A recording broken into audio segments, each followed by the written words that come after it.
need to be expanded. Okay. So you can create more Montessori teachers, but not necessarily make another Montessori school. Because they teach a different way than the regular teacher They teach. do. Okay, so we Now, got now the student, this is what it's called. It says the student-led educational approach. Student-led right. educational approach pioneered by famed Italian educator Maria Montessori. She's from Italy. Mm-hmm. The three school districts have, excuse me, not 10 million, 15 million. So that $1 million. means each of them get 5 million Mm-hmm. to get the center off the ground. So it's going to be a training. It's going to be an educational. Well, it's going to be with qualified educators in short supply. Tangipahoa Parish has joined forces with East Baton Rouge and Rapides to launch the new center to train teachers in the popular student-led educational program. The three school districts have 15 million to get the center off the ground.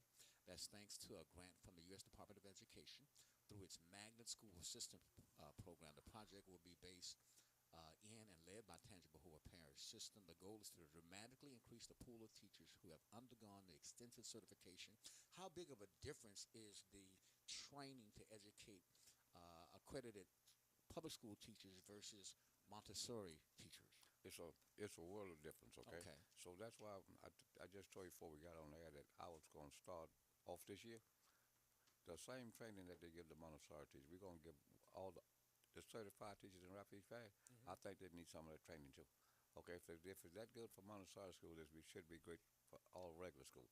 Now that $15 million, $5 million a piece, Hmm. we got money in a reserve fund that we can train out some of our teachers to some of that standard.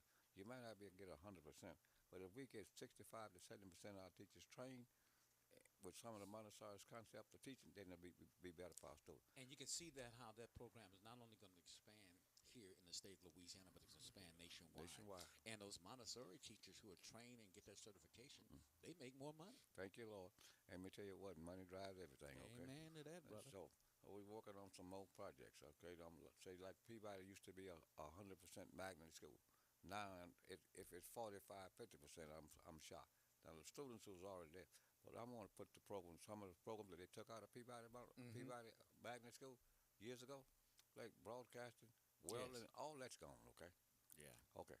Now, That's because they couldn't get anybody really to facilitate the well, program. they did. Wait, we had one of the best welding programs in the state of Louisiana, Absolutely. and they gonna give it without talking to anybody. Me and Paul got into it about it, Yeah. and Stewart. I'm gonna call it like it is Call it like it is. because they gonna give the doggone program to the trade school down. Let me tell you, hold on. Mm. I said, well, how they gonna get there? That's what I unglued. They got to find their own way there. They already So they're at giving school. it to CLTCC. They already gave it to them. Gave it to 'em. We Without debate, without without going debate. to the school board. Thank you.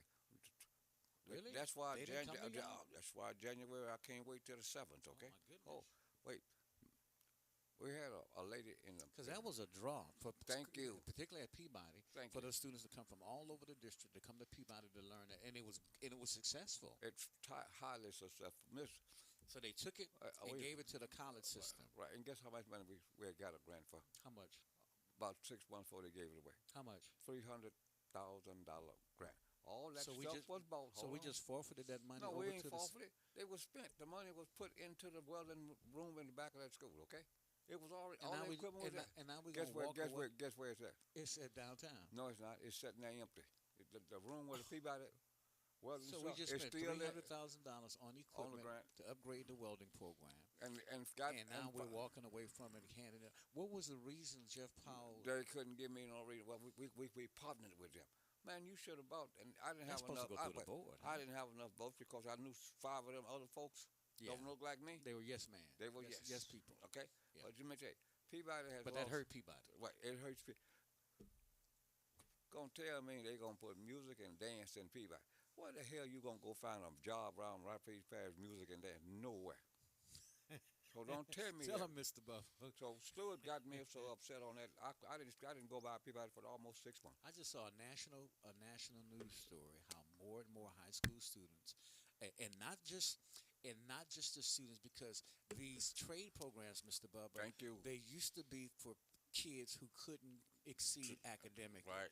Now that's not the case. No, Lord. Because now you're coming out, and some of these kids are coming out of high school making $150,000 a year. Yeah. And nationwide, those numbers have gone up, and it's the cream of the crop academically who are now going into these programs, the trade programs, the welding programs, Thank you. it's not the kid who couldn't cut it for academic who's going to be an auto mechanic or who's going to be the welder.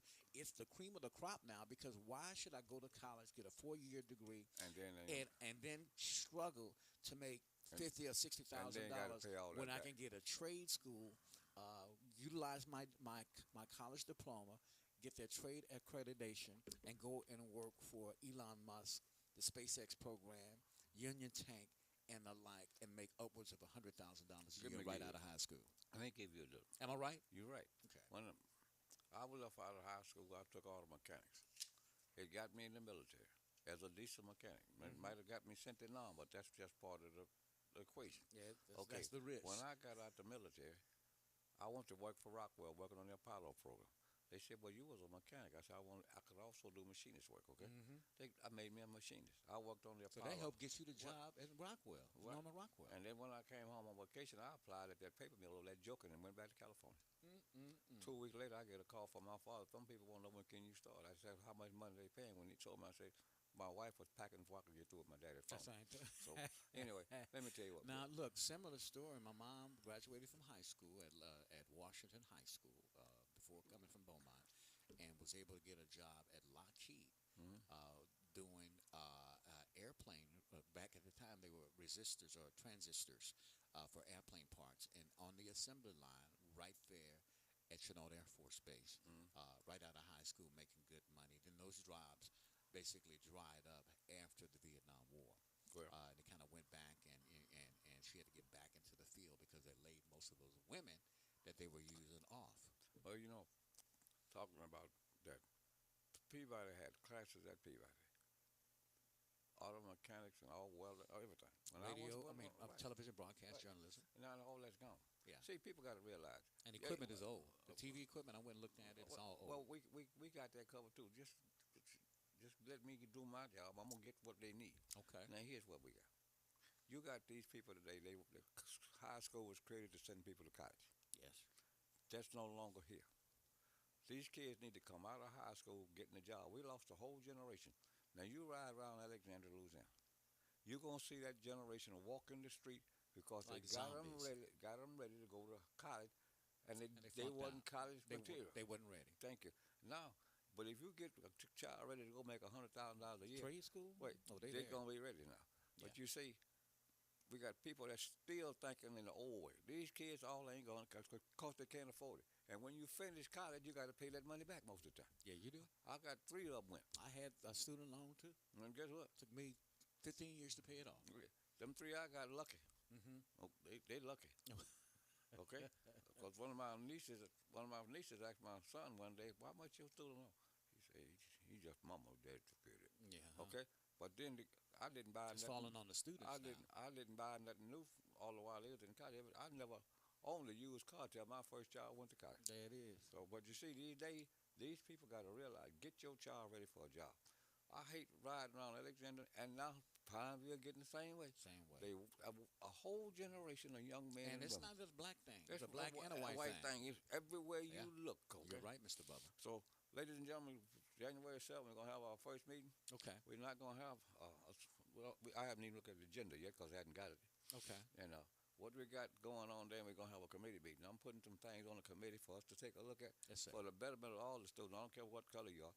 Just do get these kids ready to get out on the street and get a job Yes, instead of sir. getting out on the street walking all day. That's right. You're So- right. Because when they end up walking on the street all day, they get into some devilment, Thank you. and they end up in jail. On And that's the drugs. big trap. Absolutely. Or they get hooked. You're Thank right. you. They, So- either dealing, get hooked, or just get into trouble with the wrong crowd. Because when you get a group of young black men together and none of them are in school, none of them are looking jobs, they are getting into trouble. And we got Thank you. an alarming amount of them who are just lost. Pass law. And they're not even living at their house. Nope. They're living from pillar to post. Hey, I saw one yesterday, right off of Rapides, See 'em every Texas day. Avenue. I wanted to putting his bicycle in somebody. Oh, he wasn't putting his bike in there. He's He done, stealing the where bike. the old car wash is, right by the Valero station. Uh-huh. He done built him a house right in the corner of that old car wash truck Oh, with a fence wow. around. Homeless. Now, homeless. Oh my lord. And so that's because that's part of that. We got a whole homeless community in the woods over there off of Lower Third. But you ain't got to tell me, man. Yeah, It's just like it back in the good old it's days. a tent city out there, and it's hidden, but nobody knows about it. Oh, we we had another one too over here. Right when you get off of, I don't know what you're talking You know what I'm talking about. about. Let me tell you Somebody something. took me back there. I couldn't believe it. Man, 25, 30 tents out there, Mr. why, Bubba. why? Because that's part of that lost generation. I call it. It is. You had two generations of kids when segregation came. I s- Ended. Go ahead. They did not school put stuff in our schools like they should have put in everybody. Every school should be equal. Yeah. Now they got good people, some good people on that board trying to do the right thing, but sometimes we have to fight that five. I call it, but it ain't five no And- more. I got it down to four now. Okay. If I could get two of us, we got the majority. Okay. Absolutely. So you stole your story. Let me tell it real quick before I let you go, Mr. Bubba. Just last week, I was pulling up at Sam's getting some gas because that's where I get my gas because it's Right, cheaper right, with my Sam's. right. That's why I got the membership. And I saw this Caucasian kid, no more than 18, maybe 19 years old, and he had walked and he looked, he looked homeless. He obviously was, and he had walked to the garbage cans there at the gas station, and he was digging through the garbage cans and getting out food that people had discarded. And when he picked that bag up, and I saw it was like a burger bag, it was balled up in there, and he's looking through it for food. And I just pulled over and called him to the car and put some money in his pocket. Told him to go get something to eat. And he said, "Thank you, sir." I didn't try to ask him about his story, but I'm telling you, this is happening all over. It's not just black kids that It's are being all affected. over. It's white kids that are being affected too. They're addicted to drugs. They're strung out. They have dropped out of school, Thank you. and their family has discarded them. Well, the Lord gonna take care. He said high and look low. Absolutely. He said high and he looked low. You said that, Mr. Bubba. So we're going to see you right after the first school board meeting, which is going to be next week. We'll have you on the following, whenever you want to come on. If y'all having Tuesday, I'm having you the following Wednesday. You come on because I need to make you up with one. Got you, man. Okay? No All right. problem. Hey, Hey. you take care of yourself. Oh, Have a I good am. weekend, okay? I'm good. It's getting cold this couple of days. For the next week, it's going to be freezing, Mr. Bubba. Oh, I know that. And I try not Why to. you smiling? I try not to go out the house till after 9 or 10 o'clock. There you go. See? But it get warm up a little bit? Oh, right. I can't stand no cold weather. Well, I love it. I don't. Well, try to stay warm for us, okay? All right, y'all have a great day. Okay. You have a great day And too, God sir. bless all y'all. Yeah, thank you. God All right. bless you too. That's All your Rapides Parish School Board update brought to you by Mr. Willard Bubba McCall, our Rapides Parish School Board member. More eyes open when we come back. Don't go away.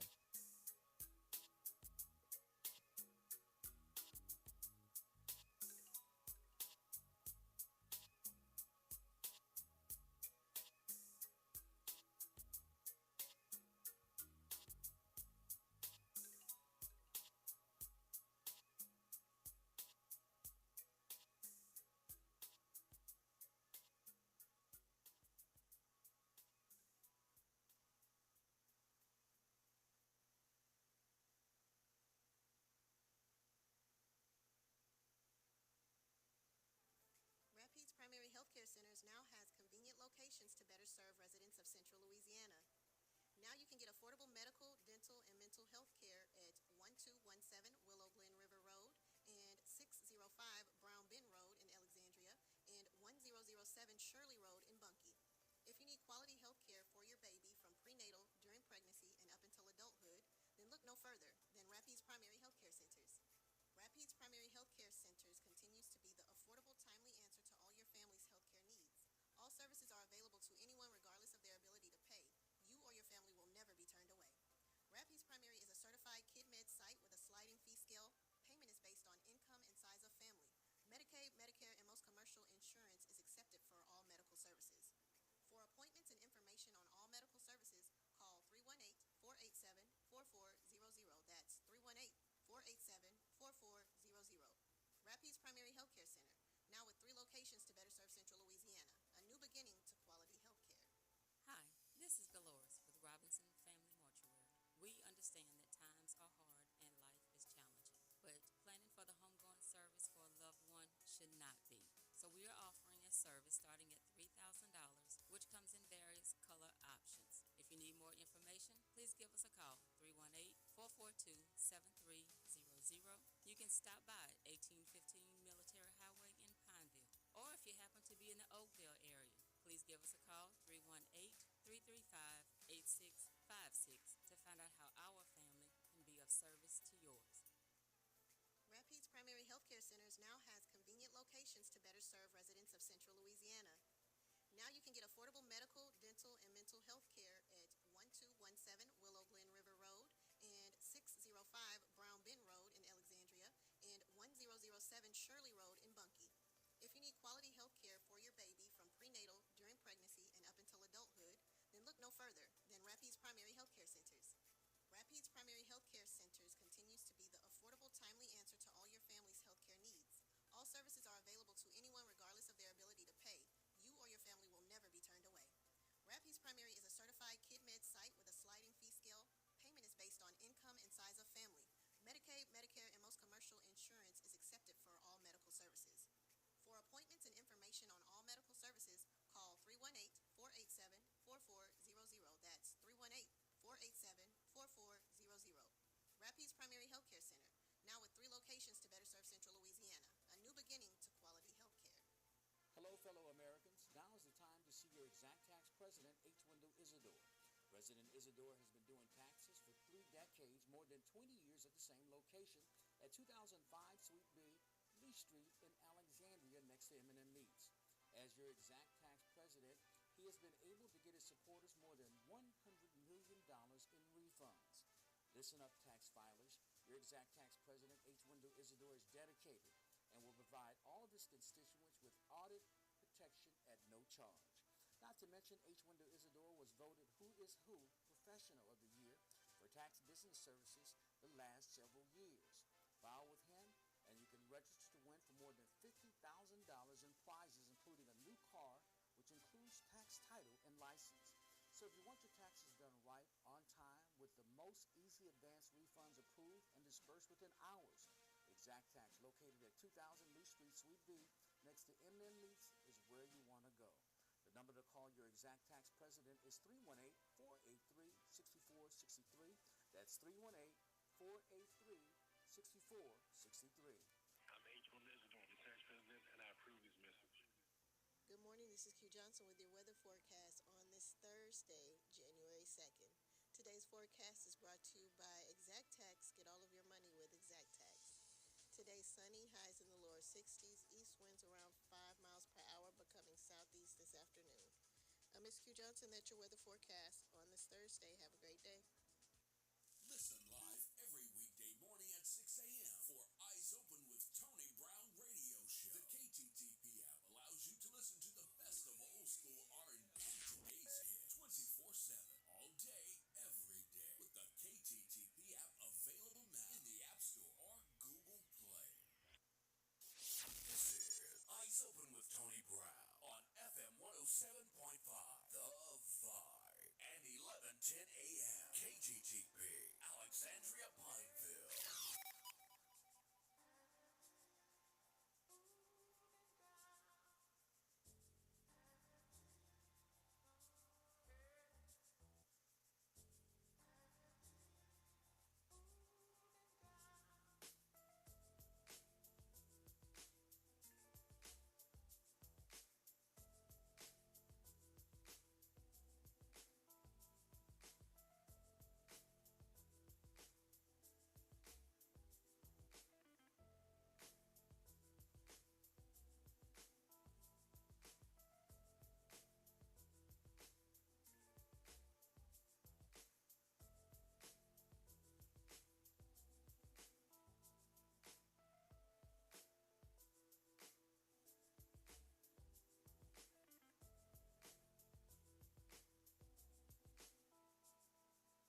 right, we're back right here on your Premier Morning News Magazine. One on the day of the most violent mass attack in American history as it pertains to a car being used during a terrorist attack.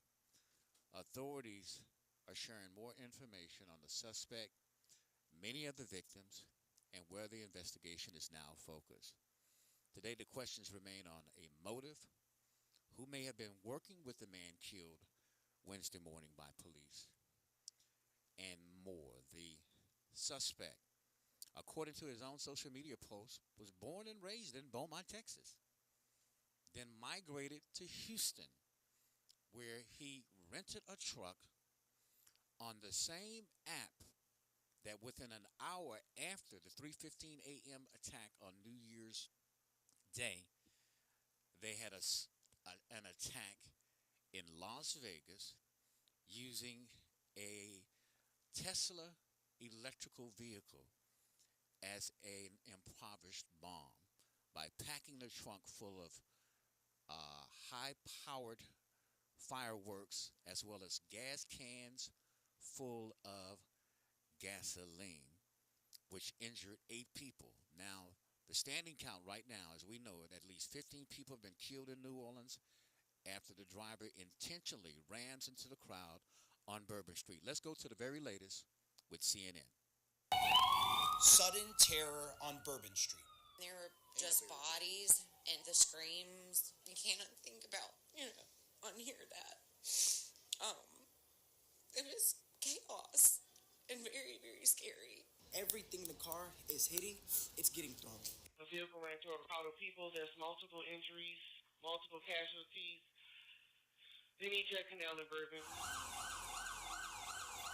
Just hours after the clock struck midnight, the driver in a pickup truck went around barricades, according to police, killing those celebrating New Year's Eve along the iconic street. At least 15 people were killed, dozens others injured. This is not just an act of terrorism.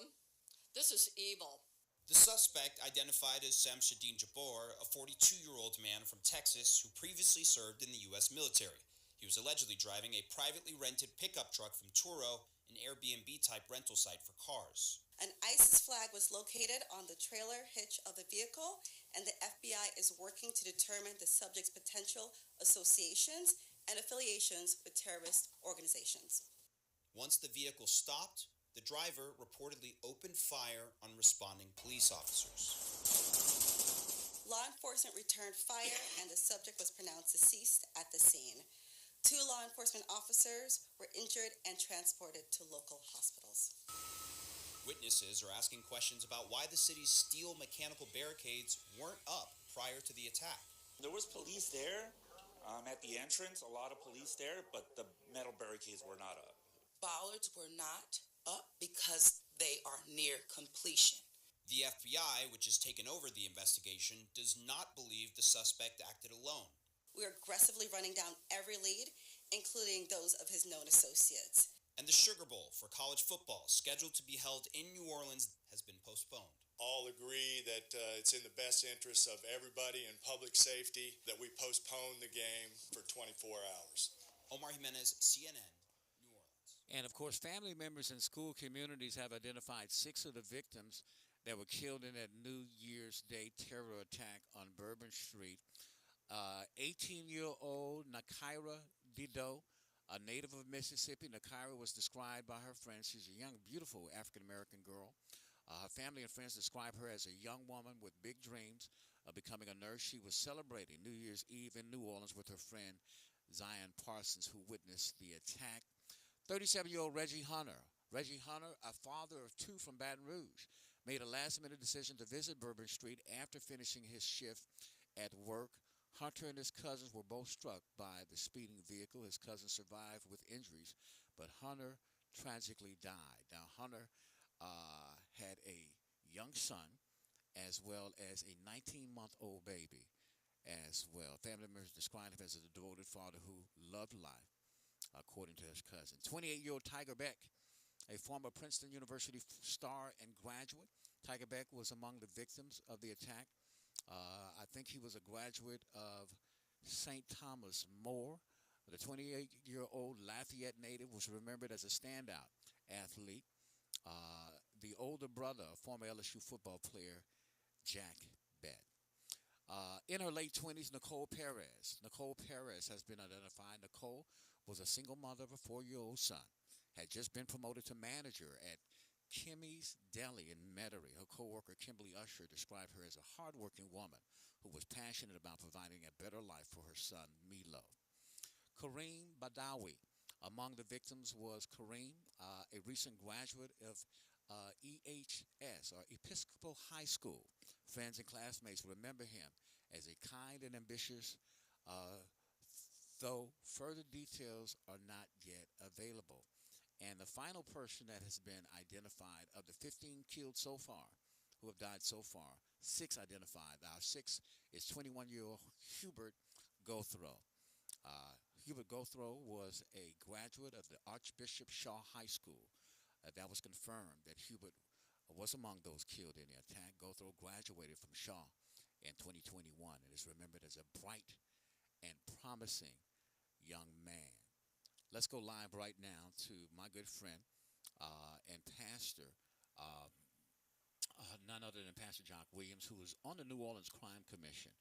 As a matter of fact, when I spoke to him within hours of the attack, he was already with many members of the commission, boots on the ground, with a plethora of law enforcement, governmental officials.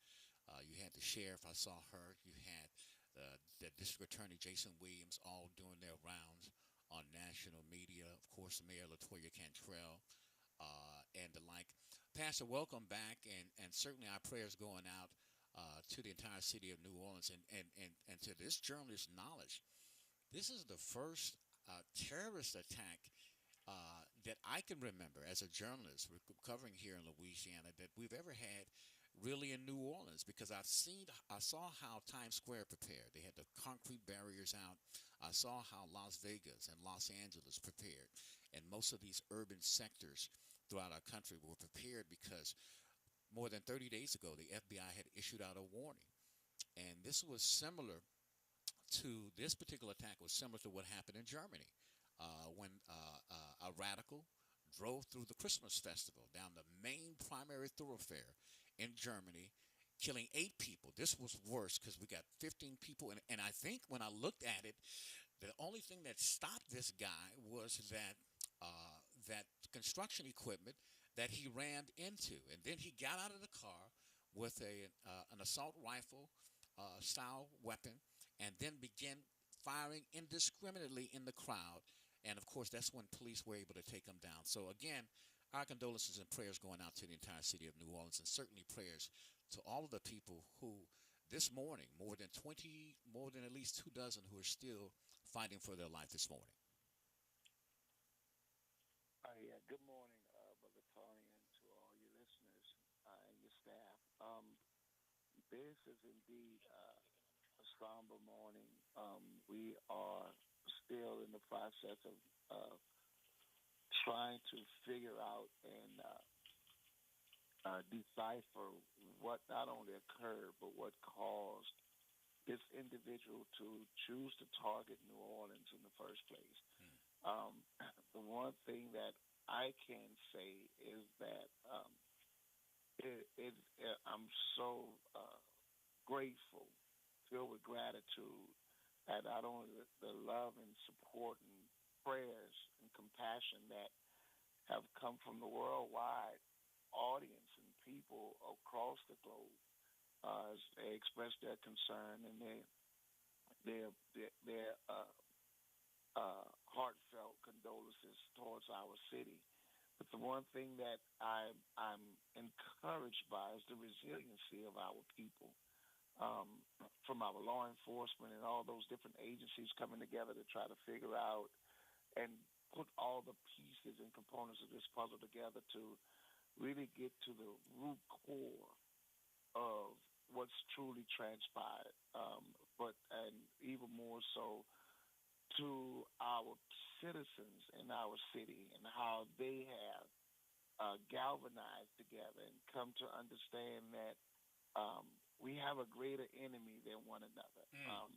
The greatest thing that I'm hearing, even from people who are actively involved in other activities that we normally find ourselves fighting against, those people have established a truce, believe it or not, and say, let's get together to come together, to be together, and to make sure that nothing like this ever happens again in our city and our nation. And so some street beefs have been put aside for the greater cause of what's needed and necessary right now.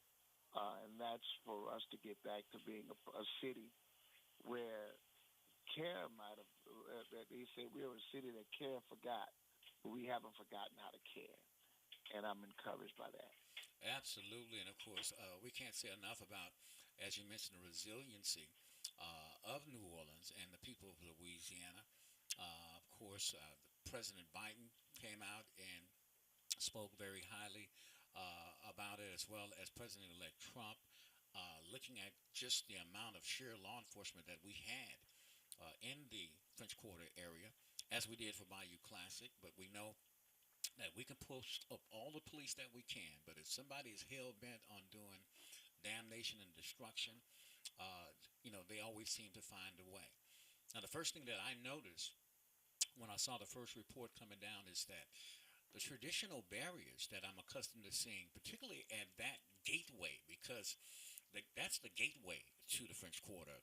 That's the main thoroughfare when people get off of Canal into Bourbon Street that many people use. And he picked that particular gateway. And normally you would have those iron posts that automatically would come up, or even concrete barriers in that gateway. But that, for some reason, those weren't up. And I know that's going to be a point of contention. And, of course, it already had become. But when I noticed, I said, well, I saw like the parade barricades that they use for parades. And I saw those wooden horses that were white with orange stripes. And I saw what's the happenstance that the car, the patrol unit, the big SUV, had enough gap in it from the barrier that had been set up that it was able to negotiate around that car. So there was a number of things and factors that had to happen to occur to make this unusual tragedy take place. We know that in the coming months, there's probably going to be lawsuits filed with that point of contention. But there's a big game today. There's the Sugar Bowl, which has been postponed, and now we're told that you have people who are concerned not only about Mardi Gras season coming up, but also the Super Bowl. And of course, I know the city did come out and said that they're going to have all of those barricades, those iron ones, or maybe the concrete ones, put in place prior to that. But the concern is certainly going to be about today, because what I saw on day before yesterday was a copycat of what took place in Germany just a couple of weeks before at the Christmas festival. Well, honestly speaking, even if those barriers were up, and they don't have those barriers at the beginning of Bourbon Street, from Bourbon to Canal. So what you saw was someone who was just hell-bent on, as you say, committing evil. Yeah. They had two police cruisers blocking the street. This guy actually drove down the sidewalk. They don't have barriers on those sidewalks. Yeah. Those barriers only cover the street, and there isn't any from Canal to Bourbon. They're all on the side streets that keep you from being able to cross Bourbon from any of the intersecting streets that won't allow you to come in. So that's not applicable. That's not even a point of contention that can be used in this argument to try to validate or invalidate from whatever perspective you're coming from, an argument to say whereas the city wasn't, or there was negligence on the city's part, or even more so on behalf of law enforcement. New Orleans for the last 3-4 months has been the most highly concentrated area of our law enforcement as it pertains to the United States, with everything that's going on from Taylor Swift to Bayou Classic, Classic, yeah. to, of course, New Orleans being the third highest tourist place in the United States for New Year's with the dropping of the baby, not the ball, Mm-hmm. to the Sugar Bowl, to the Superdome, Super Bowl, and then to Carnival immediately following. Mardi Gras, We yes. have been a part of a collaboration where we meet at least twice a week to talk about what protection is going to look like for these huge events. We know that the Super Bowl is always annually the most watched event across the world. And so the concentration of law enforcement and the packages and plans that have been put in place and put together are bar none, second to none.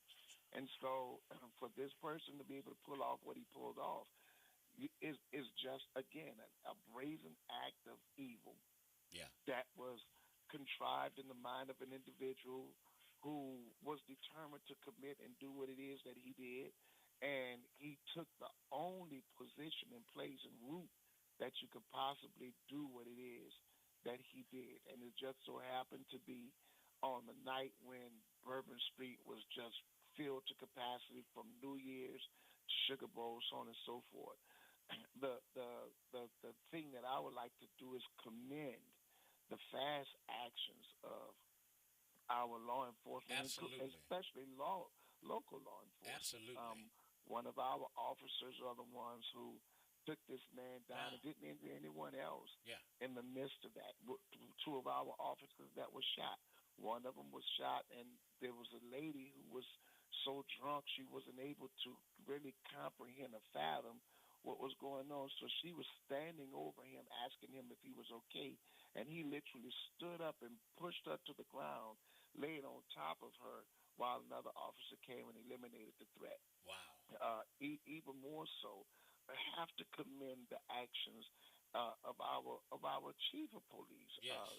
Ann Chief Kirkpatrick went yes. in, took control, took charge, and literally, to be honest with you, the FBI literally took her lead, followed her lead. Yes.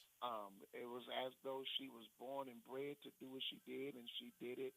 And so, although this is a heinous act, and this is a tragedy on levels that neither of us could have comprehended, it was kept from being even worse by the actions of our law enforcement, from the federal to the state and local levels, and even more so, the actions of our FBI and their quick ability to get the necessary intel to discover and find out what else could possibly be lying ahead, and then to derail of all the other ensuing actions that these people had planned. Absolutely, Pastor. You don't make a good point, because at the Christmas festival in Germany, that radical terror was able to drive 8 to 10 blocks of carnage, and 8 people were killed.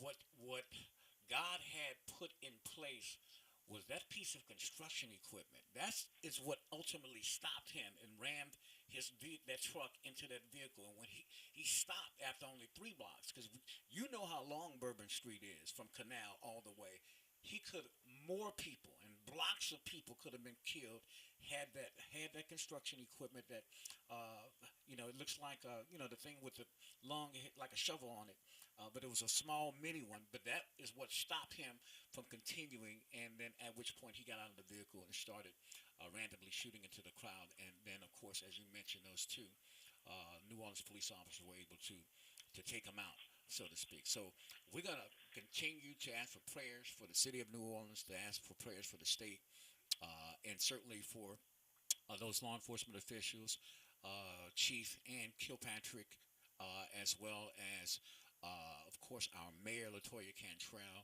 and even our governor, who are all quite upset. There has been declared a state of emergency for the city of New Orleans. But the game will go on today with, you can best believe, added security, and making sure that the people and the fans who come to the Sugar Bowl on today will be very well protected, and they're taking all of the necessary precautions, even more so now after this most heinous tragedy. The first to my knowledge, terrorist attack in the South, particularly in the New Orleans area. So our prayers going out to all of you guys on the commission who are trying to keep crime down, and it's just a travesty after 2 years of working so hard to get the murder and the violent crime rate so down that we saw a 10 to 15% increase in just a matter of an hour or so on that fatal day at 3:15 on New Year's Day. So prayers and condolences going out to everybody down in the New Orleans area. Pastor, you keep us posted, and we're going to keep in contact with you. And we appreciate you giving our listeners a live update on the current situation of what's going on there in the Crescent City. Thank you, my friend. Take care. God bless you all. Again, that's Pastor Jacques Williams. He's a member of the New Orleans Crime Commission that was put in place by Chief Kirkpatrick more than 2 years ago when she came on, and he's one of the front guys to that commission. We're going to have more Eyes Open when we come back. Don't go away.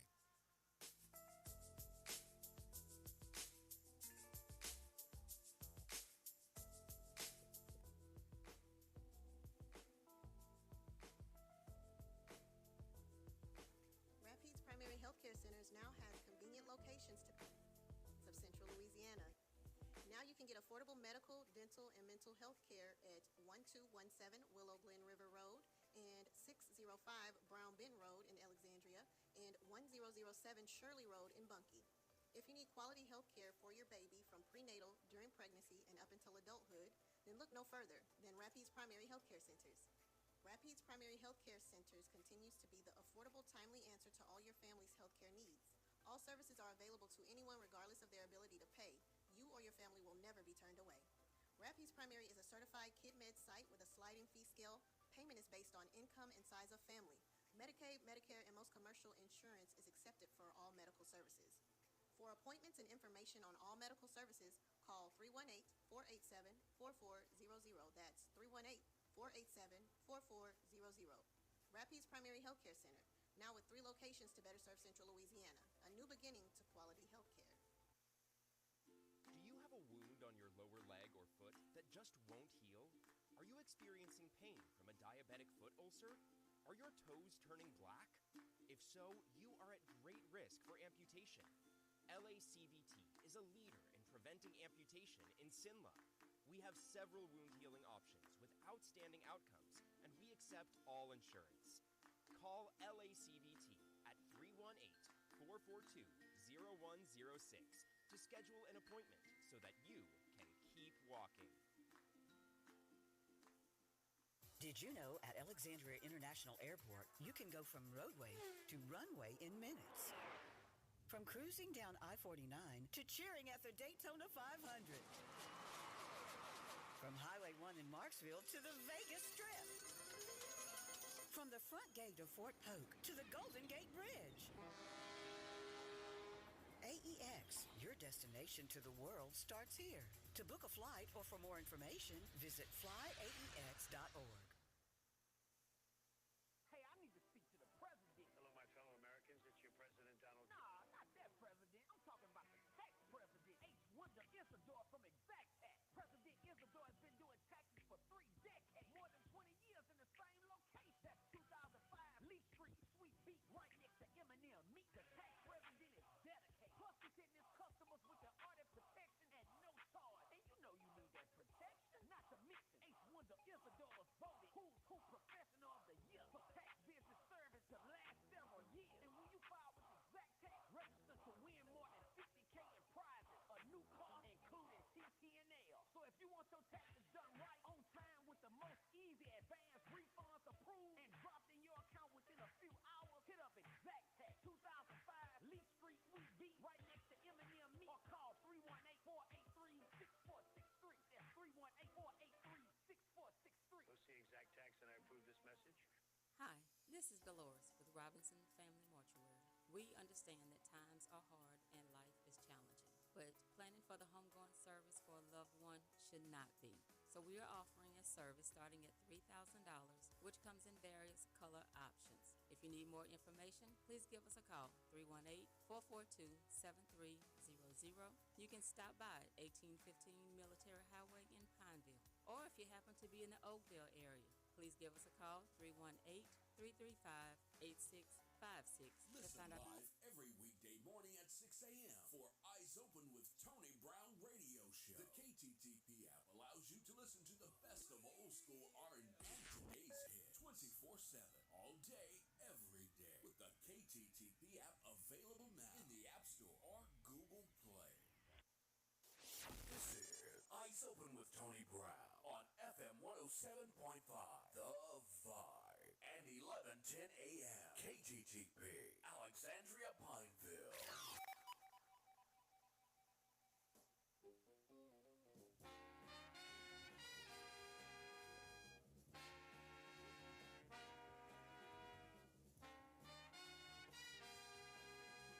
All right, we're back right here on your Premier Morning News Magazine. Y'all know what that means. It's like I got my theme music is Shab.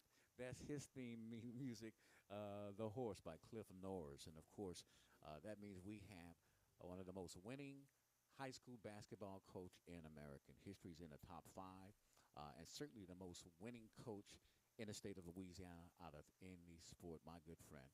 And 2024 Naismith Hall of Fame winner, Coach Charles Smith. Coach, always a pleasure. Welcome back, my friend. And Tony, good to be with you this morning. Well, always a pleasure. It looks like I was looking at the schedule that was sent to me. First of all, congratulations. Peabody just fresh off a 3-0 tournament down in St. Martinsville, in which they took the tournament. Quite impressive to go down there and bring that trophy home from this past weekend, Coach. So congratulations on that. Thank you so much. You know, we've been going to that tournament now, I guess, 15, 20 years, and we've had great success down there. We've won it probably 14 out of 15 years. Oh, wow. But it always helps us. So that's Peabody's house. Midway. Down there in St. Martinsville. it kind of helps us midway through the season to see where we are, and if the guys, how they're improving and the things that we need to work on. The coaches have done a great job of getting these guys ready, coming off a state championship team last year, where we lost a lot of seniors who are currently playing college basketball. Yeah, this is a bit. We knew this. You and I talked about it at the end of the last season after the championship game. This is going to be a building year for you. Yes, it is. It's going to be a building year, and I said, you know, we're really ahead of schedule. You know, for as our development, you know, we lost Jordan Matthews last year, who's currently playing basketball at Angelina in Texas, and of course Justin Burns, who's playing basketball up in Kansas, and those guys are doing really well. Both of them are starting for their teams. So when you lose guys like that, it's kind of hard to replace them. But because of the Peabody tradition, these guys are working hard and they're stepping up and doing an outstanding job for us early in the year. Big game tomorrow. This is, you know, definitely a local rivalry. You know, you have Ash's football team fresh off a near championship, of course, going all the way to the final round with a football record in which they were undefeated until they got to the championship and Edna Carr. And we know a thing or two about Edna Carr when it comes to basketball and Peabody. Correct. Which we beat them. That's all I'm saying. We beat Edna Carr and Peabody. But we're playing Ash at the big game at the Emerald Palace on Friday. So what can we expect tomorrow besides a packed gym? Well, you're correct. I'd like to say congratulations to Coach Bachman. He's doing an outstanding job this year, going undefeated up until the state championship. Yeah, that was impressive. And we were all rooting for him, Coach. That's right. That's right. He did a great job and that had some great players. But that would have been great if Peabody would have won, got the basketball championship.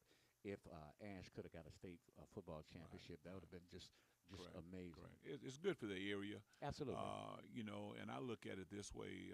We all come under the umbrella of the Rapides Parish School Board. That's right. And every time we step out there, we are representing our school board, our community. Our district. Most of all, and that's what we've tried to do throughout my career, is, represent our community. Well, Coach, you've done an outstanding job with that. We know that here in the state of Louisiana, you're probably accredited of having more boys who go on from high school who never thought they can go to college. And I mean, we're pushing up on close to 100 of those scholarships. 10 state championships, 9 of which under your tenure as a head coach. I've been blessed to be able to have broadcast 8 of those games as we were in our 25th year this past season with the Peabody Warhorse Radio Network and us broadcasting those games. It's been an honor and a privilege. But, coming off a state championship, coming off the big accolade, international accolade that you got, where you're recognized and highly favored by many NBA players and legends, and to be able to rub elbows with them, and just to be the great ambassador, not only for Central Louisiana, but the entire state of Louisiana. We're definitely thankful for that. So I'm encouraging everyone to come out and support your program on tomorrow night. You're going to need to get there early. So the tickets are only going to be sold that day at the game, or there's not going to be any pre-sale tickets at the office? Well, you can go online. Okay, let's talk about that. And purchase your tickets. We do have the online tickets. Okay. Other than that, you would have to purchase them at the door. Yeah. So, what is there a website they go to, or they just go to the Peabody? Yeah, there's a website. If you go to the Peabody webpage, you can see that website. Okay, and it'll give you the link where you can go ahead and purchase it. The tickets are what, $10? Yeah, the $15. $15. Okay. We've got a girls' game and also a boys' game, and it's going to be exciting. We got the Northwood girls who have won. They won 3 state championships in a row. Yeah. And 3-peat, really? Oh, wow. Yeah, we got them coming in, and our girls are playing extremely well. So it's going to be an exciting game. My granddaughter is playing for the girls, so we're going to encourage her on. Oh my goodness! I remember her just walking around.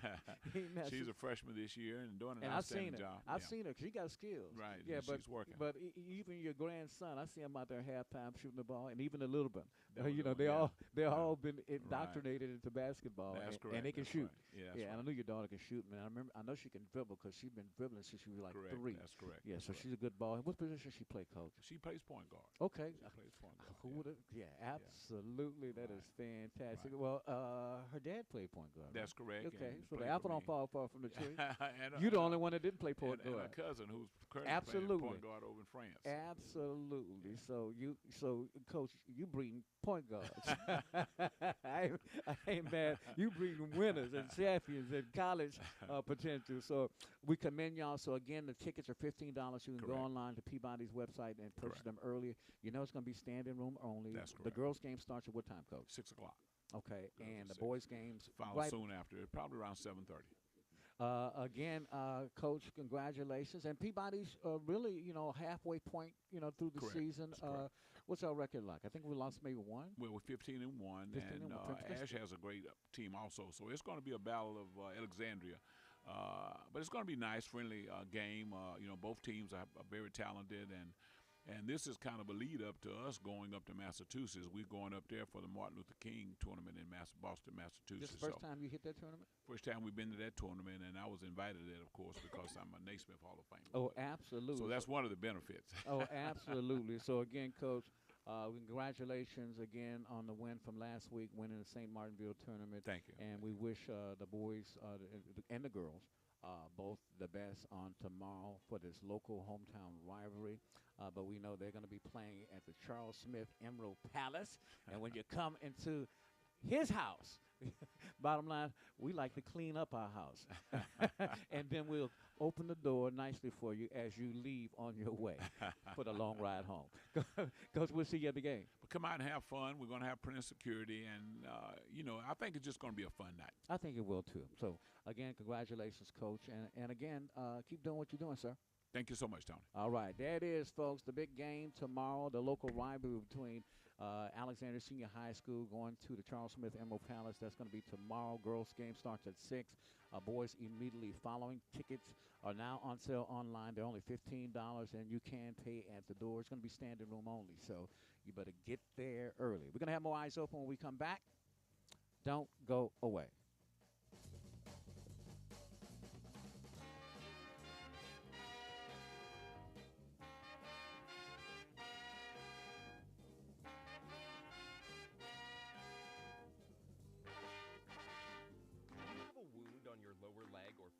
Just won't heal?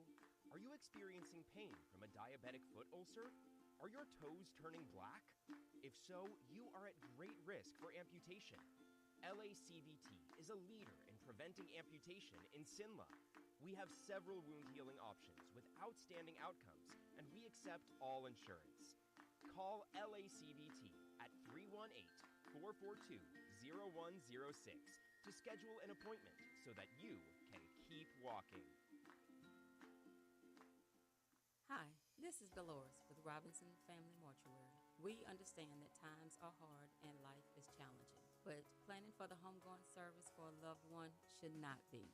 So we are offering a service starting at $3,000, which comes in various color options. If you need more information, please give us a call, 318-442-7300. You can stop by 1815 Military Highway in Pineville. Or if you happen to be in the Oakville area, please give us a call, 318-335-8656, to find out how our family can be of service to yours.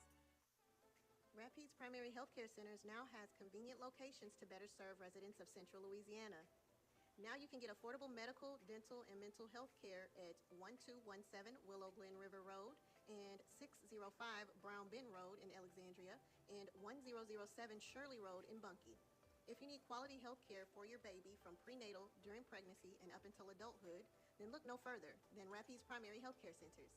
Rapides Primary Healthcare Centers continues to be the affordable, timely answer to all your family's healthcare needs. All services are available to anyone regardless of their ability to pay. You or your family will never be turned away. Rapides Primary is a certified KidMed site with a sliding fee scale. Payment is based on income and size of family. Medicaid, Medicare, and most commercial insurance is accepted for all medical services. For appointments and information on all medical services, call 318-487-4400. That's 318-487-4400. Rapides Primary Healthcare Center, now with 3 locations to better serve Central Louisiana. A new beginning to quality health care. Hello, fellow Americans. Now is the time to see your Exact Tax President, H. Wendell Isidore. President Isidore has been doing taxes for 3 decades, more than 20 years at the same location at 2005 Suite B, Lee Street in Alexandria next to M&M Meats. As your Exact Tax President, he has been able to get his supporters more than $100 million in refunds. Listen up, tax filers. Your Exact Tax President, H. Wendell Isidore, is dedicated and will provide all of his constituents with audit protection at no charge. Not to mention, H. Wendell Isidore was voted Who is Who Professional of the Year for Tax Business Services the last several years. File with him, and you can register to win for more than $50,000 in prizes, including a new car, which includes tax title and license. So if you want your taxes done right, on time, with the most easy advance refunds approved and dispersed within hours, Exact Tax, located at 2000 Lee Street, Suite B, next to M&M Meats, is where you want to go. The number to call your Exact Tax President is 318-483-6463. That's 318-483-6463. I'm H. Wendell Isidore, the tax president, and I approve this message. Good morning, this is Q Johnson with your weather forecast on this Thursday, January 2nd. Today's forecast is brought to you by Exact Tax. Get all of your money with Exact Tax. Today, sunny, highs in the lower 60s, east winds around 5 miles per hour, becoming southeast this afternoon. I'm Ms. Q Johnson, that's your weather forecast on this Thursday. Have a great day. Listen live every weekday morning at 6 a.m. for Eyes Open with Tony Brown Radio Show. The KTTP app allows you to listen to the best of old school R&B and today's hit 24/7, all day, every day, with the KTTP app available now in the App Store or Google Play. This is Eyes Open with Tony Brown on FM 107.5, The Vibe, and 1110 AM, KTTP, Alexandria, Pineville.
All right, we're back right here on your Premier Morning News Magazine.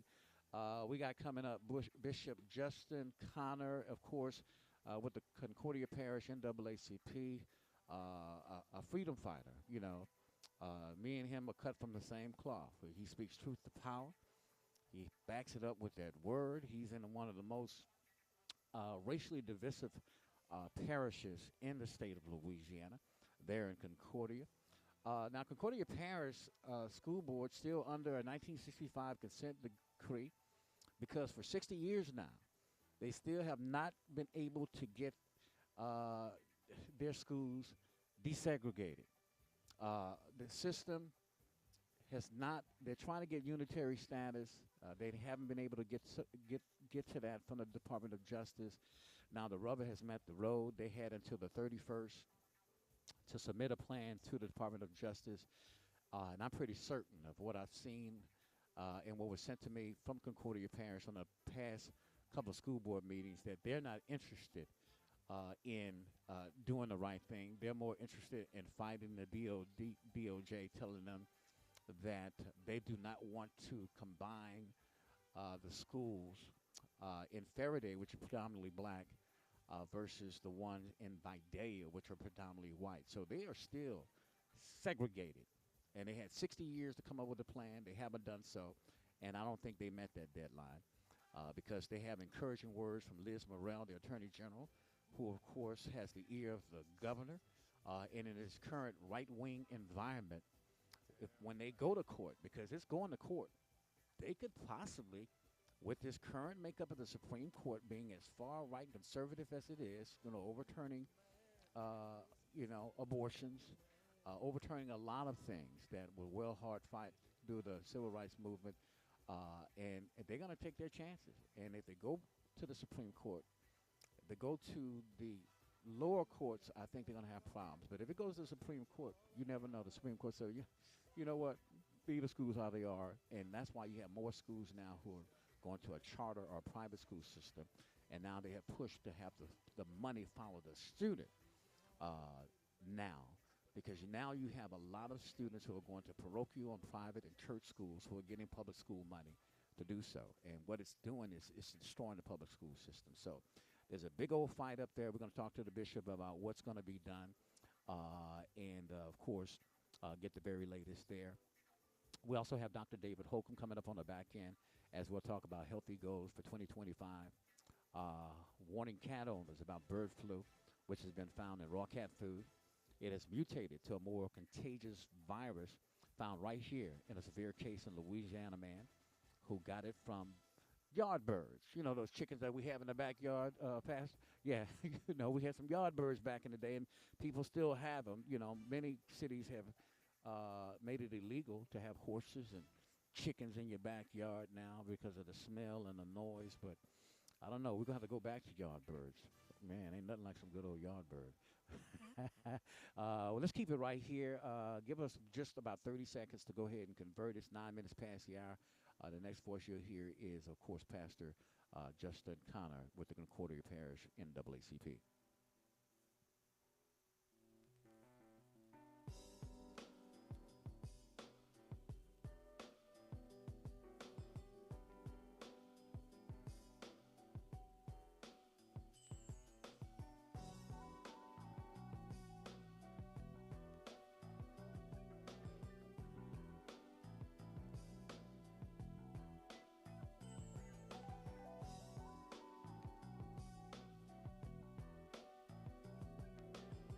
You know, there's a saying, the more things change, the more they stay the same, especially if you live in Concordia Parish.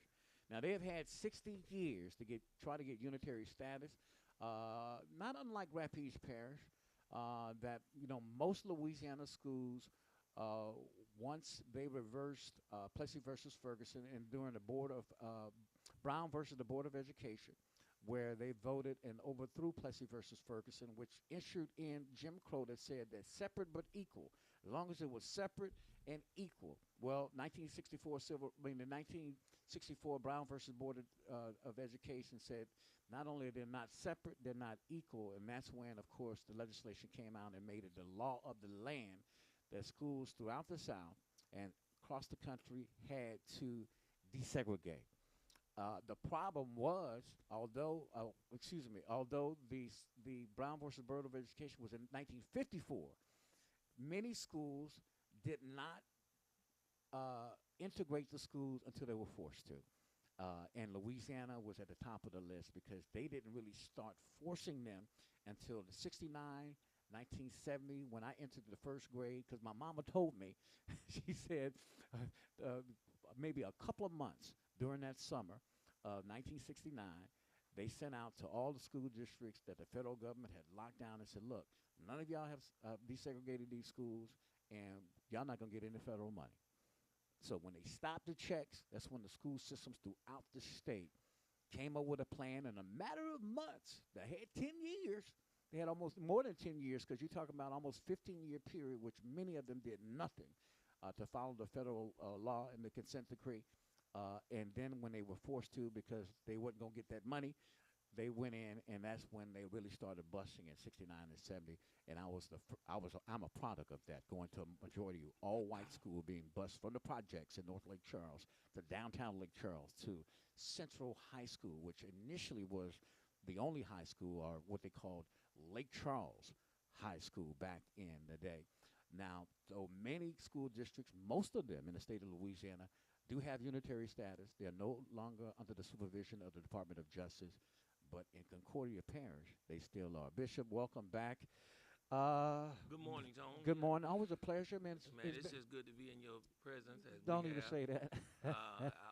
all the years, we're still out here We're being still out drum here. majors for justice. Amen. And I'm glad that we're yet on the forefront because problems yet exist, even in 2025. But we yet remain vigilant. Well, I'm glad that, just happened that God had us run into each other in Jonesville over the Christmas holiday. We got to break bread, and of course, you and I, we always talk about what's going on in our community. And I told you then I would get you on, and being a man of my word, the bottom line is, like you, a man of your word. We don't break our word for anybody. That's If we correct. say we're gonna do something, we're gonna do it. We're gonna have a good excuse as to why we can't get it done. Without a shadow of a doubt. Yeah. So leading up to this December 31st deadline, in which the board had a final day to come up with a plan. And what we're talking about is we got a board president that's African American. We have a majority black school board district in Concordia Parish, but who seemingly have not come up with a plan. So December 31st is come and gone. So where are we standing now based upon your report? Well, at the present, we do have a black superintendent. Oh, okay. One of the few in the state of Louisiana. Toya Walkers. Okay. She's a product of Concordia Parish. Oh, wow. And she has been doing a tremendous job trying to make changes, bring us to the 21st century. But yet there's still some kinks that we need to work out. And after 60 years, I think that we stand at a brink that we're going to be repetitive trying to start things all over again. It's like being back at square one, and like the last 60 years, Concordia Parish School Board has just basically been asleep at the wheel. Yes, and I've been involved with numerous of superintendents, Superintendent Chauvin, Superintendent, they had Graham to come in, we had Dr. Laster, we had Dr. Lester Peterman. You've gone through a few. We had Mrs. Peterman, came at James Lee, interim Mr. Butcher. We've been at the forefront. Man, you almost mentioned 8 superintendents. Yes, and we've been there. none of the 8 have really came up with a plan that got approved by the board to get you guys out of DOJ supervision. Well, and I think, too, when we look at our community, I've always said that we're being redlined. Okay. Even in 2025, there's a perspective that we have an underprivileged community involving Faraday, Clayton, Wiseville, parts of the area where we call the Concordia Park, where the majority of us live, and most of our parents did not probably finish school. COVID didn't make it any better. We were at home with nobody to emphasize learning, but yet there is a fight going on, and we have some people in place, and we're calling on the present board to make a difference. As I was coming over this morning, Tony, and it was really my mindset that it's time for us to stop patching and start paving. Hello. We've been patching and nothing is being taken in. Filling up the holes, but it need a whole new street. It need a whole new street. It need a whole new street, and it's ironic that when you drive through Faraday and those areas that have deprived, where there's no education, there will be no economics. And so we got a third world. And what bothered me, Y'all got a third world environment because when you drive through Faraday, it looks like you're going back in time. Back in time, and the other day we were at the forum that the school board called that they could listen to the community, and most of the people that spoke, they got up not talking about what we can do for the betterment. They didn't look like us. But they walked over Faraday. They Yes. walked over Clayton, where the oppressed is yet being depressed. Yes. And we made up our minds we're not going home. And we're not going back. We're not going back, and we're asking those that are sitting at the round tables today to look out for the best interest. I think when we look at the record, the Garden Parish school system is one of the healthiest school boards in Louisiana. Mm-hmm. Funding has been there. Consultants have come down through the years, made recommendations, but the emphasis is we still lack, and this present superintendent has been, when I say she's been at the wheel, because of our ELA trying to get our language and comprehension up, that our children can read and be able to write a decent English language and paragraph. arts. Mm-hmm. Yes, and so that's a focal point because they're coming out of communities. Some of our kids have to get up at 5:30 in the morning to catch a bus to come Oh, my 27 God. miles to a school. Hour and a half early. Yeah, and so we are yet at that. And I want the community to know. I want this state to know. I want our fellow brethren to know as we represent.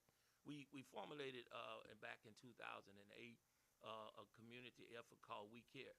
And it was different organizations that came together. Was the community against the regression of all ethnicity to make sure if that school over there gets something, our school gets something. And so that's the point we are. And I think we need to be able to get to the 21st century. Our children deserve a decent education. We have a private school. Well, it's not private. It's Delta Charter within our community. Charter school, okay. And Delta Charter has gravitated many kids from the surrounding areas. And they get public funds. Yes, and they got so much over there that children are just gravitating. Parents are driving for miles. Better to get them teachers, there. better books, better resources. Yeah, and so And it's a majority white school. and yeah, but you got a good influx of blacks that look like us that are in that school system. They're culminating. What's the percentage you think of African Americans at that school? They probably got about 35, 40% maybe. Okay, that's respectable. Yeah, and they're still dancing around it. But when we look at it, we're needing to do something. Okay, so what you have, in my opinion, and you know because you live there, is you have predominantly the schools in, like as you mentioned, the Clinton, the Faraday area, which are predominantly African American. Clayton, Wiseville, and I know them places, in particular Wiseville. Been there a time or two. But you have those schools that are dilapidated. The teachers are maybe not accredited. Some of them, or most of them. You have the infrastructure that has fallen apart because the school district get their money from taxes based on home value. And if you have a suppressed community, you're going to have suppressed homes that are not going to be of the equal value of the homes that you see over in Vidalia. Correct. Which is a big, and that's why you have this big, huge charter school where everybody's gravitating to. And what the DOG, what the community has suggested is having a school where you have the kids that come over from Faraday and the kids that are in Vidalia culminating into one school system. Is that where the biggest pushback is from? I think it is, and that recommendation just didn't fall in our lap. The recommendation came actually from the judge himself.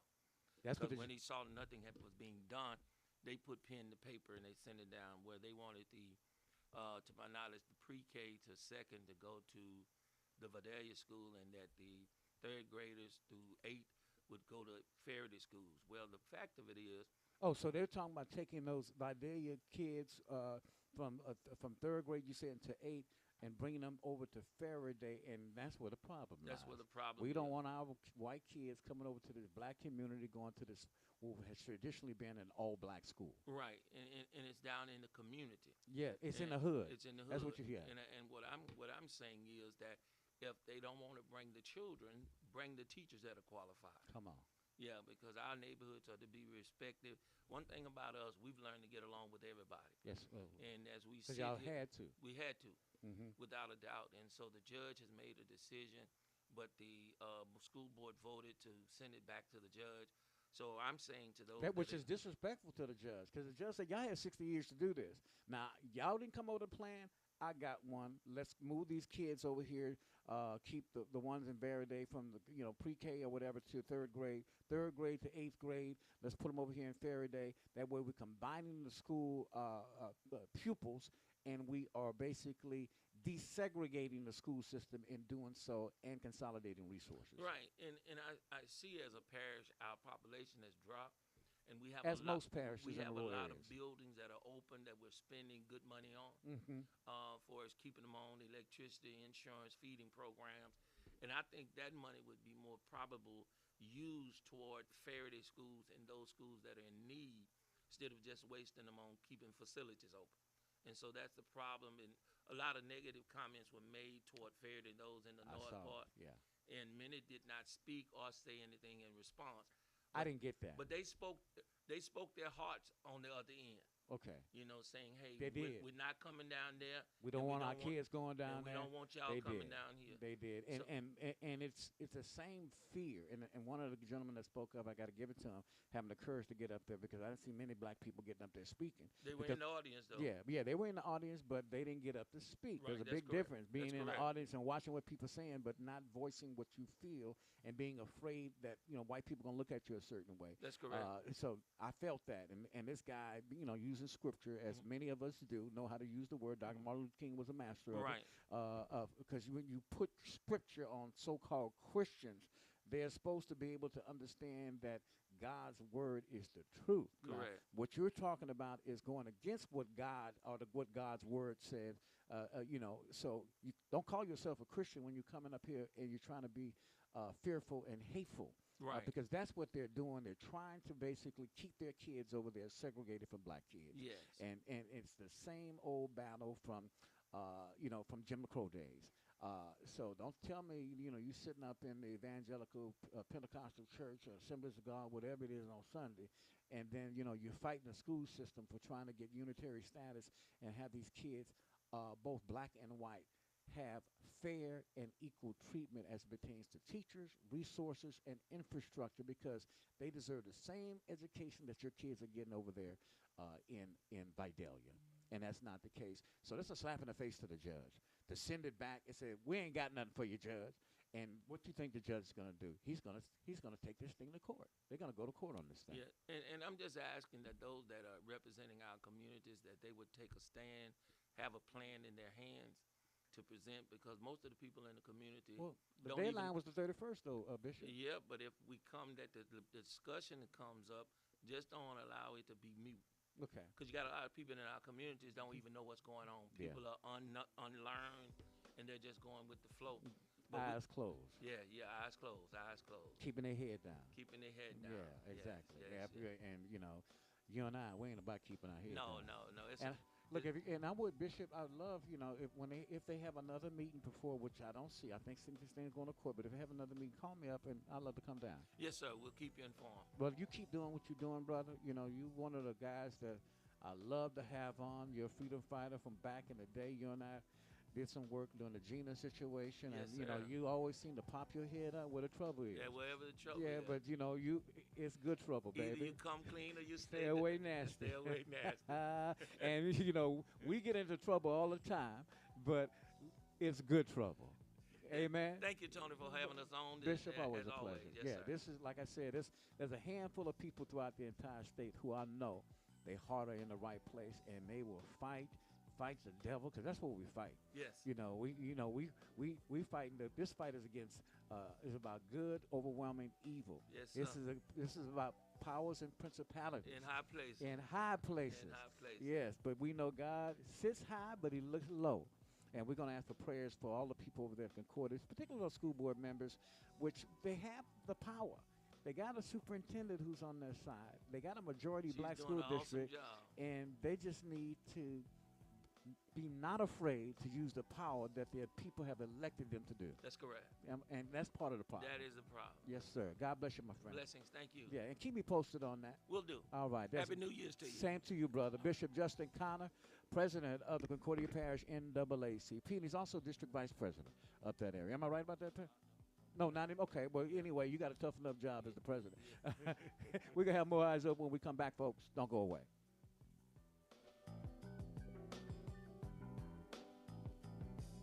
You're listening to Eyes Open with Tony Brown. Serious talk for serious people.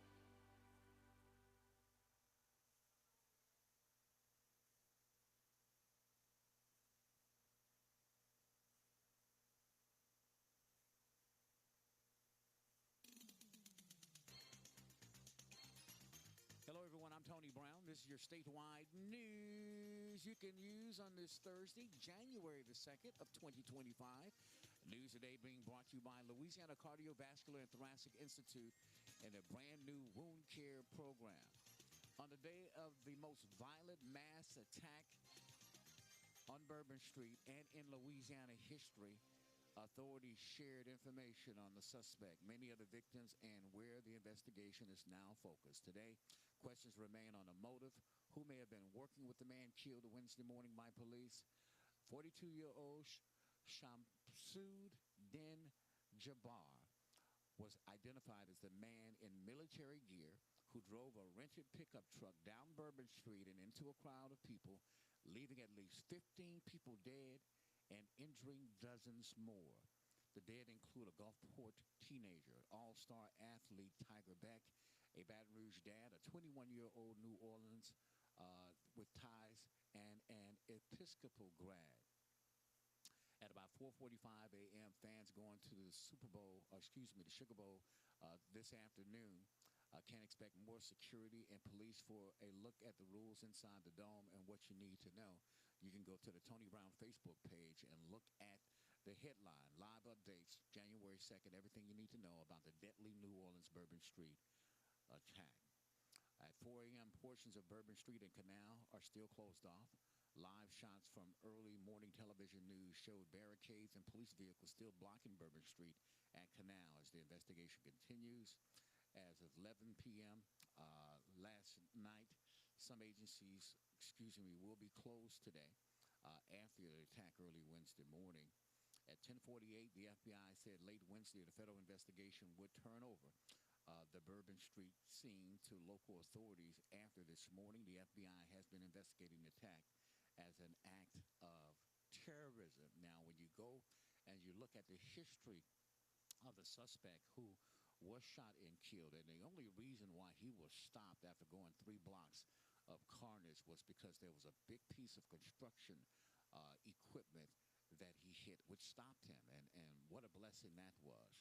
But what's going to be problematic in the coming days is the lack of steel barriers that should have been blocking the French Quarter, which normally are in a time such as this. What we had was white, what they call horses, those wooden horses that were white with orange stripes, and those steel little, what you call barricades that we often use here in central Louisiana to block off people from getting into the parade route. So there weren't any concrete barriers, which they had posted at Times Square in New York for the ball drop. There weren't any concrete barriers like they had in Las Vegas for their big New Year's celebration.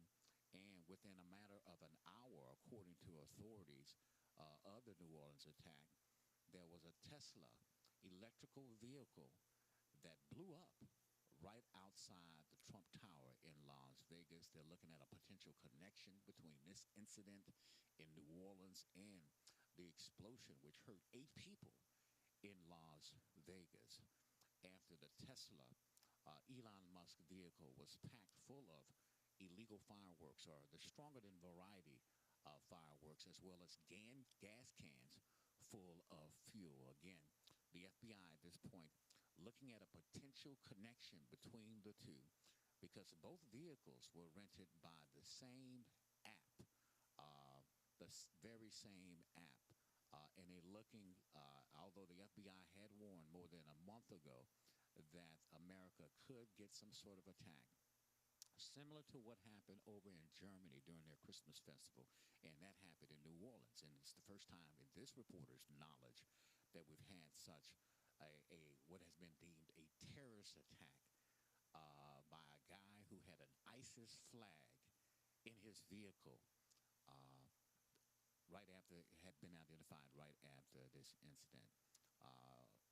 More victims who are fighting for their lives as we speak, more than 24 now, or many of which are still fighting for their lives. We want to pray for those and hope that they will continue to survive and to be safe.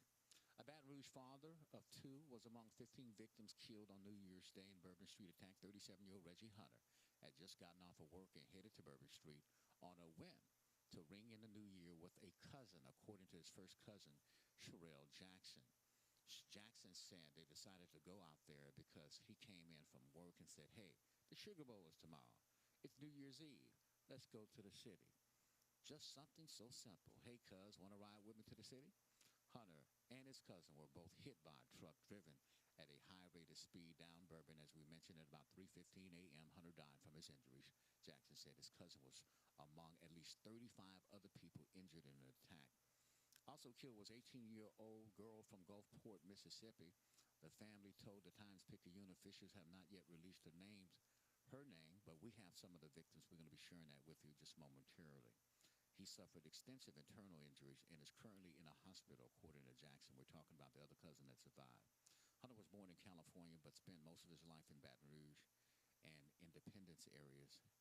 Jackson said he had worked as a warehouse manager for the past 6 years. He was a member of the Zulu Social Aid and Pleasure Club and had planned to attend the ball during Mardi Gras. He took pride in his 12-year-old son's academic accomplishments in the STEM field and in his 18-month-old son.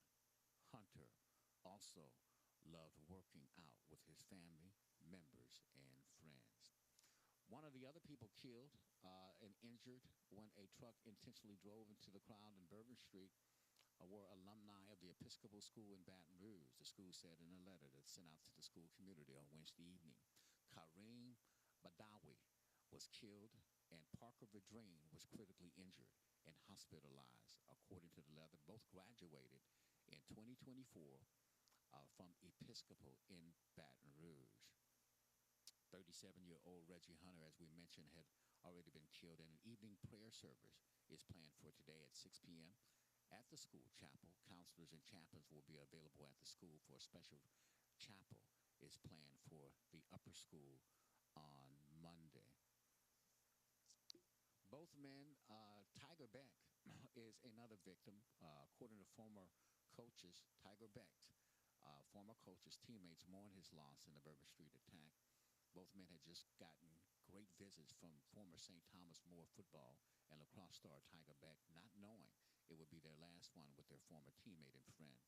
Trevor Begue, who played wide receiver along with Beck at St. Thomas More, and former STM assistant coach and current principal Marty Cannon had met with Beck during the holiday visit in Lafayette. 27-year-old Beck died Wednesday as a result of his injuries suffered in the presumed terror attack in New Orleans.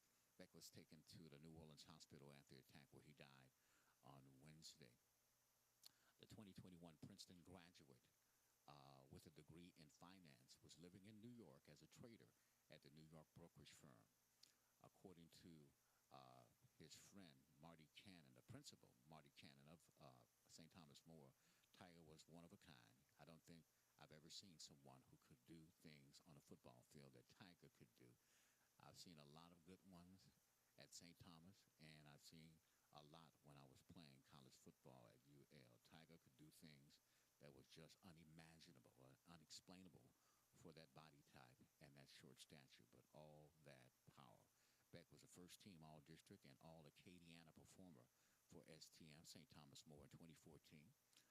The versatile athlete collected 1,649 total yards and 19 touchdowns, including a 630 rushing yards and 5 touchdowns, 874 passing yards and 11 scores, and caught 8 passes for 142 yards and 3 more scores. During his 3-year career at Princeton, Beck caught 53 passes for 825 yards and 3 touchdowns.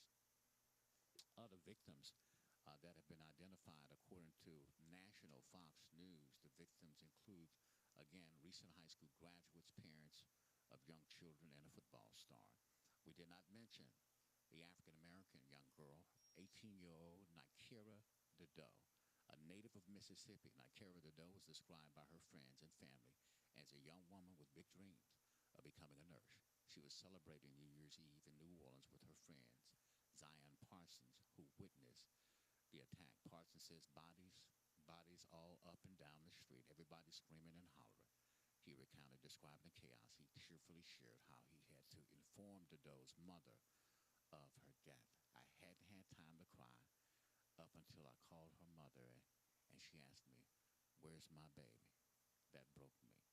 37-year-old Reggie Hunter, who we mentioned before, 28-year-old Tiger Beck, whom we also mentioned previously, and then there is, in her late 20s, Nicole Perez. Nicole Perez, a single mother of four, of a four-year-old son, a single mother of a four-year-old son, had just been promoted to manager at Kimmy's Deli in Metairie. Her co-worker Kimberly Usher described her as a hard-working woman who was passionate about providing a better life for her son, Milo. We also mentioned Kareem Badawi, and we now will mention the final victim that have been identified, at least 6 out of the 15 so far. The 21-year-old Hubert Gothrow. 21-year-old Hubert Gothrow, a spokesperson for the Archbishop Shaw High School, confirmed that Hubert Gothrow was among those killed in the attack. Gothrow graduated from Shaw in 2021 and was remembered as a bright and promising young man. 21-year-old Hubert Gothrow is among those killed in the Bourbon Street attack, according to Archbishop Shaw. In the wake of the Bourbon Street attack Wednesday morning, officials postponed the All-State Sugar Bowl game until today to provide additional security at the Caesars Superdome. The kickoff is set for 3 p.m. The decision to postpone the game till today will allow for additional security resources to be put in place in order to maintain the typical standards of a major event in the Caesars Superdome. The Sugar Bowl organization said it did not specify the new measure. But here are some what fans attending the game between the University of Georgia and Notre Dame can expect. Clear bag policy. The Sugar Bowl is encouraging attendees not to bring any bags to the game, but fans can carry clear totes not exceeding 12 inches by 6 inches by 12 inches, 1 gallon clear storage bags, or 6 by 5 inch or 4 to 5 inch clutch purses. Mobile ticketing. All ticketing will be mobile, so attendees will need their phones to enter. Cashless. Caesars Superdome is a cashless venue for merchandise, concessions, and parking, but some areas will have conversion from cash to Visa gift cards available. Parking security screening. Garage will open at 9 a.m. this morning, and parking passes can be purchased in advance. All vehicles parking in the Superdome garage will undergo security screening. Rideshare pickup and drop-off will be at the Duncan Plaza. The Superdome doors will open at 1 p.m. Tickets purchased for the originally scheduled Wednesday game are valid for the game on today. In other news, one person was killed in a shooting in the 5400 block of Longfellow Drive in Baton Rouge on Wednesday afternoon. The first reported homicide of 2025, according to the police. 35-year-old Terry Wayne Jones was shot multiple times at about 3:24 p.m. and died at the scene. The shooting is under investigation. Anyone with information is being asked to contact Crime Stoppers at 225-344-7867. Well-known Central Louisiana lawyer Sam Spurgeon is in a jam. Sam has been arrested, the second arrest, we are told, in as many months. According to the arrest record, Sam Spurgeon was booked into the Rapides Parish Detention Center just before noon on December the 31st. He is facing a second-degree battery charge, which is a felony. Bond was set at $5,000. Now, this comes just over 3 months, not 2 months, but 3 months ago, that after Sam Spurgeon was taken into custody in Orange County, Florida, for a misdemeanor after he allegedly slapped someone. And finally, for the first time in 36 years, Sharon Weston Broome is about to be a private citizen. 60-year-old Broome has spent more than half her life in elected office now, with Sid Edwards set to take the job as East Baton Rouge Parish Mayor President on January 2nd. She is left to reflect on 8 years as the leader of Louisiana's most populous parish. We were proud of her and her 8-year tenure and her nearly lifelong sacrifice as a public servant. I'm Tony Brown. That's your statewide news you can use on this Thursday, January the 2nd, for Louisiana Cardiovascular and Thoracic Institute and a brand new wound care program, and for Eyes Open Radio and, of course, 1110 AM KTTP. Have a safe and a blessed day.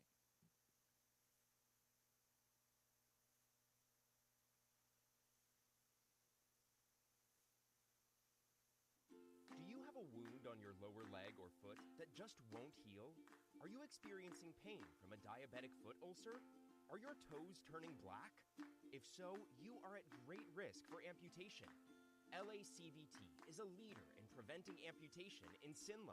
We have several wound healing options with outstanding outcomes, and we accept all insurance. Call LACVT at 318-442-0106 to schedule an appointment so that you can keep walking. Good morning, this is Q Johnson with your weather forecast on this Thursday, January 2nd. Today's forecast is brought to you by Hello, fellow Exact Tax. Americans. Get Now all of is your the time to see your Exact Tax president, H. Wendell Isidore. President Isidore has been doing taxes for 3 decades, more than 20 years at the same location at 2005 Suite B, Lee Street in Alexandria next to M&M Meats. As your Exact Tax president, he has been able to get his supporters more than $100 million in refunds. Listen up, tax filers. Your Exact Tax president, H. Wendell Isidore, is dedicated and will provide all of his constituents with audit protection at no charge. Not to mention, H. Wendell Isidore was voted Who is Who Professional of the Year for Tax Business Services the last several years. File with him, and you can register to win for more than $50,000 in prizes, including a new car, which includes tax title and license. So if you want your taxes done right, on time, with the most easy advance refunds approved and dispersed within hours, Exact Tax, located at 2000 Lee Street, Suite B, next to M&M Meats, is where you want to go. The number to call your Exact Tax president is 318-483-6463. That's 318-483-6463. I'm H. Wendell Isidore, the tax president, and I approve this message. All right. It is Monday, January the 2nd. It's a brand new year, and now we have a brand new forecast. Let's go live right now to Lake Charles, Louisiana, where we have meteorologist meteorologist Andy Tinkler with the National Weather Service out of Lake Charles. Hey, Andy, how you doing today? Hey, good morning. I'm doing well. Man, what a difference a year makes. So we got some cold temperatures this morning. Oh, yeah. It's pretty cool out there this morning. Temperatures generally in the 30s across the region.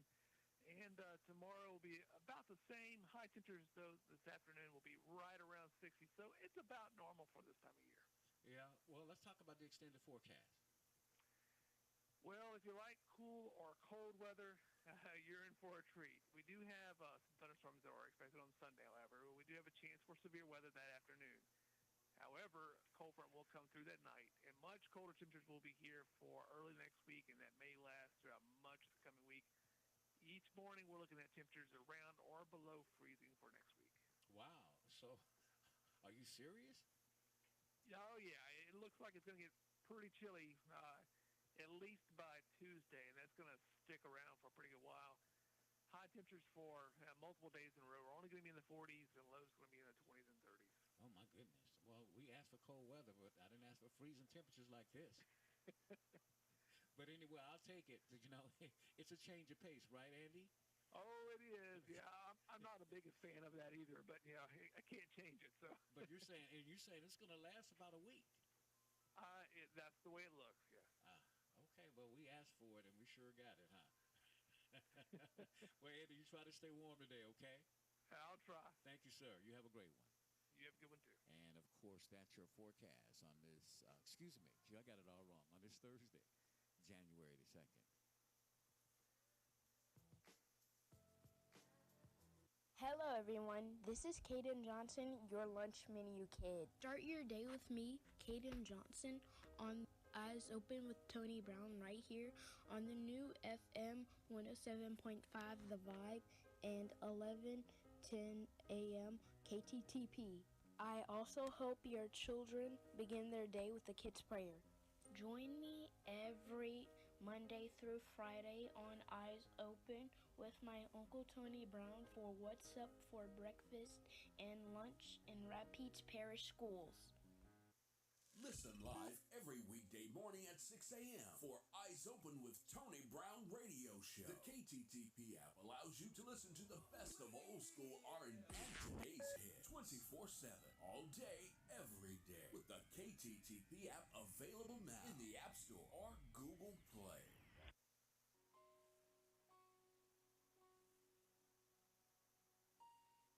It's time for the scripture of the day.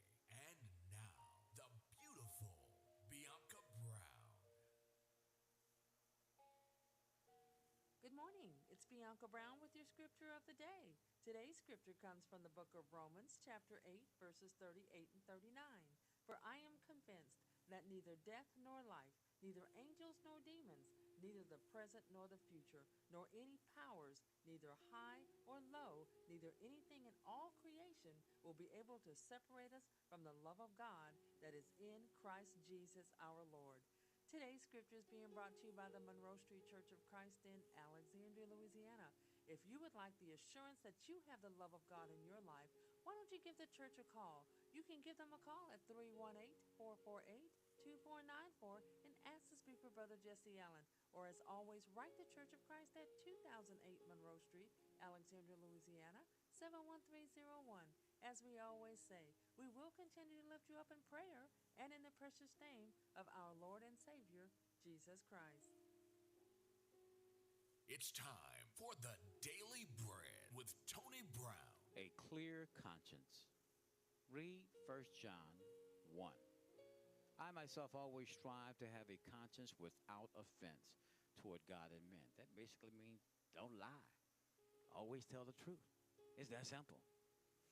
After Fiona Campbell became famous as the first woman to walk around the world, her joy was short-lived.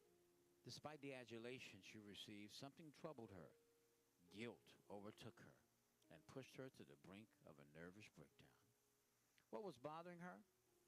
I shouldn't be remembered as the first woman to walk around the world, she finally admitted. I cheated. During her worldwide trek, she broke the guidelines of the Guinness World Records by riding in a truck part of the way. To clear her conscience, she called her sponsor and confessed her deception. God has given each of us a conscience that brings guilt when we do wrong. In Romans, Paul describes our conscience as accusing or else excusing us. For the obedient follower of Christ's care of the conscience is an important way of maintaining a moral compass despite moral imperfection. Confessing sin, turning from it, and making restitution should be a way of life. 1 John 1:9, Leviticus 6:2 and 5. Paul modeled a well-maintained conscience, saying, I strive always to keep my conscience clear before God and man. Acts 24:16. Through confession and repentance, he kept short accounts with God. Is sin bothering you? Follow Paul's example. Strive for a clear conscience and keep your accounts short. When you do wrong, admit you did it, confess your sin, and repent to God. There is a treasure you can own that's greater than a crown or a throne. This treasure is a conscience clear that brings the sweetest peace and cheer. If God's word guides your conscience, let your conscience be your guide. I'm Tony Brown, and that's today's Daily Bread. Eyes Open with Tony Brown and a hot cup of coffee. An informative and positive way start your day.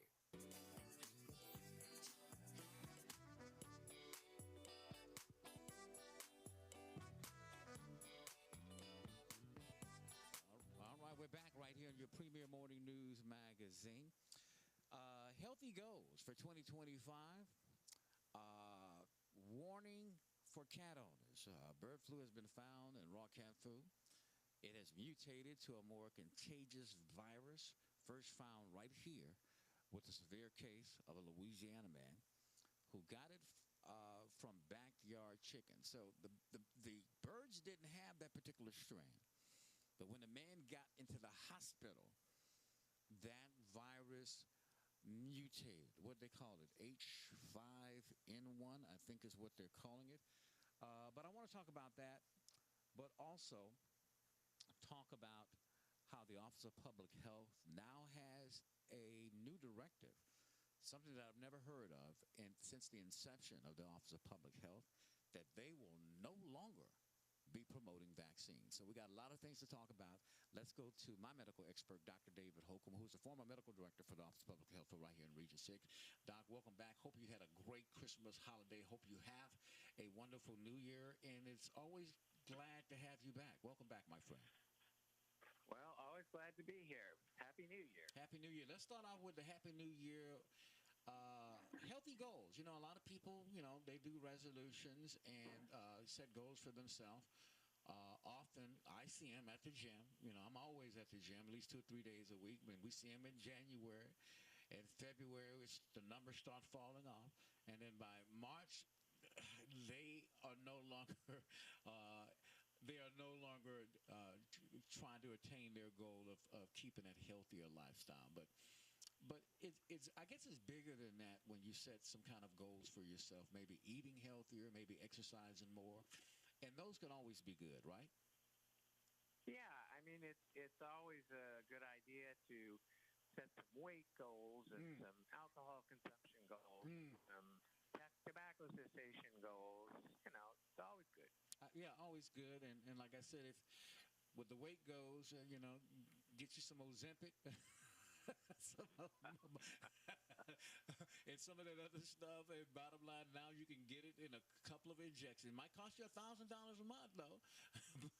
but the health benefits that we're seeing from these weight loss drugs, like you and I have said before, doctors and the medical community has never seen anything like it. Something that was prescribed initially for diabetics, now being used for everything.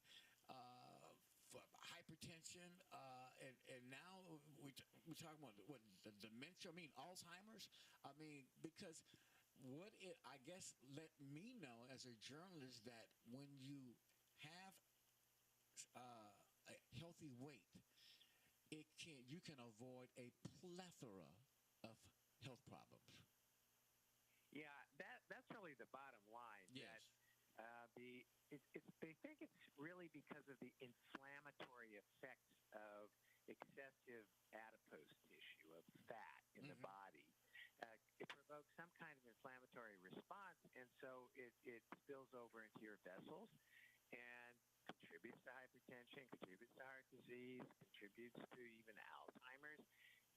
So it's seeing what happens. It just confirms the fact that obesity is bad for people. Yeah. Let me just put a sidebar to that, because you and I have talked about this before, how body size has changed, how you have seen patients, particularly women. I want to address women who come in with nice, healthy weights, and I've seen it online. Women who have a healthy weight, but want to gain 40 and 50 pounds.